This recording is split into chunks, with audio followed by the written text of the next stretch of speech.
Atsibodo visi man tie halatai, tai va padariau dabar kostiumėlį iš marškinėlių ir kelnių. Ale halatas. Marškinėlius, manau, galima bus nešioti ir šiaip pasidėjus kur prie kokių kelnių ar kažko tai. Su vilktom sagutėm. Yra tokia paslauga ir jūs galite kreiptis, kad jums tai padarytų. Tada čia yra apykaklė, kuri yra paklijuota. Ir galima čia, aišku, susisiekti ir dar kaip nors. Plačios rankovės. Vėlgi kraštas apsiuvamas įsidėjus 2 adatas ir įveriant 2 siūlus, tiesiog į tiesią siūlę.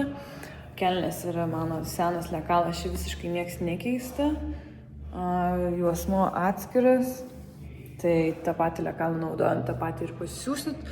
Šitų marškinukų lekalas irgi, stebėkit komentaruose, atsiras ir irgi identiškai toks kaip čia. Tik tai, vat, pavyzdžiui, siuvimas, kas buvo labai sudėtinga, tai prisiūti juosmenį. Tai aš juosmenį paklijavau su labai plona paklijavimo medžiaga, tam, kad nesiraitytų kraštai, nes vat, būtent veliūras jisai labai raitosi.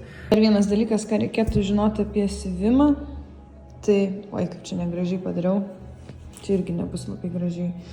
Šita pokraščio dalis įsileidžia į vidų ir tada tik tai lenkiamas tas ir siūvama su 2 adatom. Ir tada jisai vada gražiai pritvirtintas gaunasi ir krenta gražiai.